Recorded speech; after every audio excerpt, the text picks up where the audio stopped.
नमस्ते बच्चों, बाल विद्या मंदिर उच्च माध्यमिक विद्यालय नागौर के ई लर्निंग प्लेटफॉर्म से मैं दुबादास आप सबका हार्दिक अभिनंदन और स्वागत करता हूं।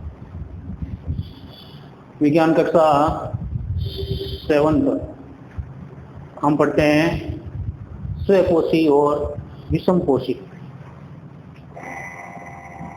स्वपोषी और विषमपोषी।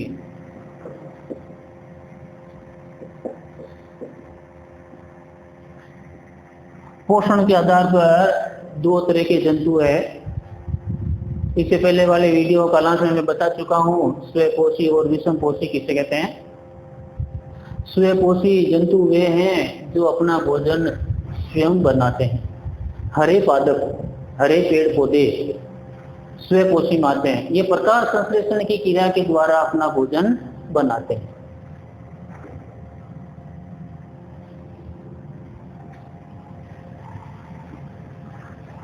हरे पेड़ पौधे, ये हरे पेड़ पौधे स्वपोषी में है और प्रकाश संश्लेषण की क्रिया के द्वारा भोजन बनाते हैं, वो स्वपोषी है। यहां तक हम पढ़ चुके हैं। आज हम विषमपोषी के बारे में पढ़ते हैं। मैंने प्रकाश संश्लेषण की क्रिया भी पूरी तरह समझा दी है पहले वाले पार्ट 1 में। वो प्रकाश संश्लेषण की क्रिया दी गई है, आप उनको वापस देख लेना। आज हम पढ़ते हैं विषमपोषी। क्या पढ़ते हैं? विषमपोषी। वे जंतु या पादप दूसरों के द्वारा संश्लेषित भोजन पर निर्भर रहते हैं। वे जंतु और पादप जो दूसरों के द्वारा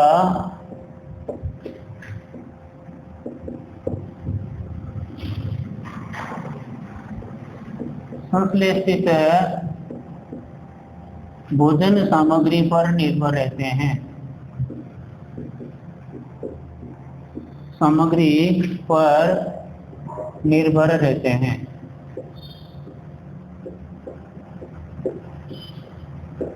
उन्हें विषमपोषी कहते हैं। उन्हें विषमपोषी जंतु कहते हैं।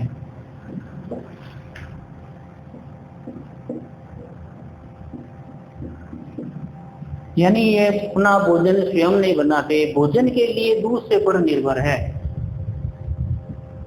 तो इसमें विषमपोषी में कौन कितने प्रकार के ऐसे जीव है वो भी हम पढ़ रहे हैं। तो सबसे पहले हम पढ़ते हैं परजीवी। परजीवी, पैरासाइट। ऐसे जंतु और पादप, ऐसे जंतु और पादप जो दूसरे जीवों व पादपों पर निर्भर रहते हैं।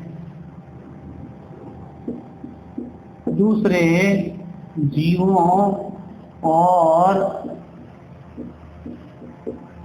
पादपों पर निर्भर रहते हैं।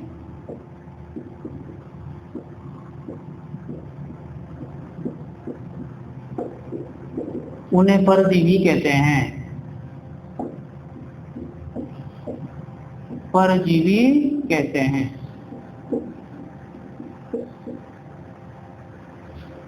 इसका एक उदाहरण है अमरबेल।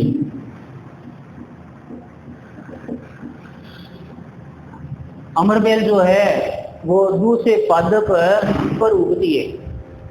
अमरबेल दूसरे पादपों पर आरोहित होती है। दूसरे पादप जो पेड़ है उसके ऊपर बढ़ती रहती है बेल की तरह, और दूसरे पादप की जो भोजन सामग्री है वो ये अमरबेल भोजन सामग्री ले लेती है। तो ऐसे जंतु और पादप जो दूसरे जीवों और पादपों पर निर्भर रहते हैं उन पर परजीवी कहते हैं, जैसे अमरबेल। उसके बाद आता है कीट भक्षी पादप। कीट भक्षी पादप। कुछ ऐसे पादप होते हैं जो कीटों का भक्षण करते हैं, यानी कीटों के भक्षण करने वाले पादपों को वो कीट भक्षी पादप कहते हैं। कीटों का भक्षण करने वाले पादपों को कीट भक्षी पादप कहते हैं।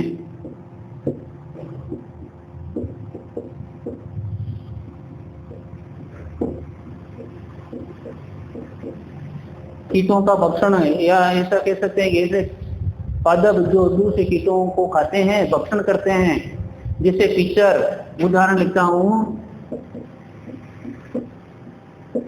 पिचर जिसको घटपर्णी पादप कहते हैं, घटपर्णी पादप। पिचर जो है घटपर्णी पादप है। पिचर एक ऐसा पौधा है जिसकी पत्तियों का आकार जो है वो घड़े की तरह हो जाता है, इसलिए इसका नाम घटपर्णी पादप है। घड़े के अंदर जीव जंतु आते हैं और उन जीव जंतुओं को विशेष रस के द्वारा स्रावित करके उनको पचा लेते हैं, इसलिए इनको घटपर्णी पादप कहते हैं।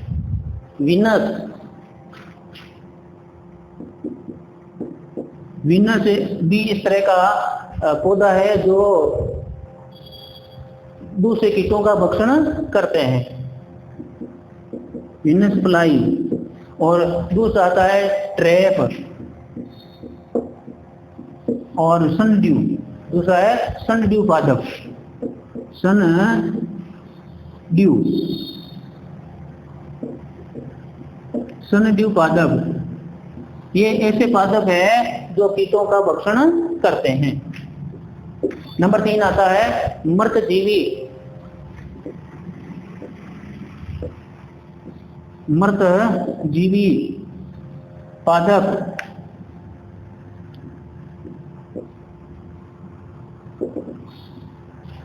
मृत जीवी पादप जीव किसी मृत या विघटित जैविक पदार्थों से पोषक शक्ति प्राप्त करते हैं। ऐसे पादप जो किसी मृत जीव या पादप से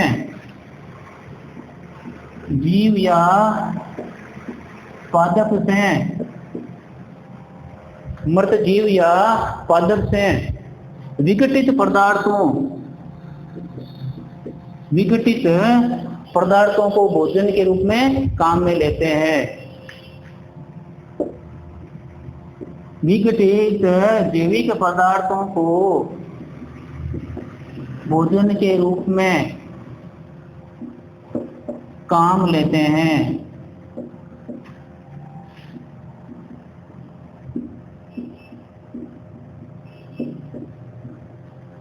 ऐसे पादप जो किसी मृत जीव या पादप से विघटित जैविक पदार्थ, जो जीव या पादप मर गया, विघटन, उसका फिर विघटन होता है, सड़ता है, सड़ने से जो जैविक पदार्थ उत्पन्न होते हैं उनको भोजन के रूप में काम में लेते हैं।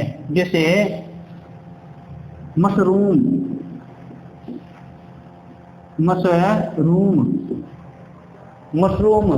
कवक, फंजाई, जिसको फंजाई या फफूंद कहते हैं, ये इस तरह के पादप है जो किसी मृत जीव से विघटित होकर उनको भोजन के रूप में काम में लेते हैं। कवक अधिकतर जो सड़े गले पदार्थ होते हैं, आकार में फफूंद, हरे रंग की जो फफूंद, सफेद रंग की जो फफूंद होती है उसको कवक कहते हैं। ये अचार है या डबल रोटी के ऊपर आती है। चौथा आता है सहजीवी संबंध। सहजीवी संबंध, सहजीवी संबंध यानी दो आपस में भोजन के लिए निर्भर रहते हैं। सहजीवन कहते हैं, साथ में जीवन जीना, सहजीवी संबंध। कुछ जीव अपना आवास, कुछ जीव अपना आवास और भोजन को आपस में बांटते हैं, आपस में बांटते हैं। उन्हें सहजीवी कहते हैं, सहजीवी कहते हैं। यानी ये अपना आवास और भोजन आपस में बांटते हैं। इसका उदाहरण है कवक और शैवाल। कवक और शैवाल।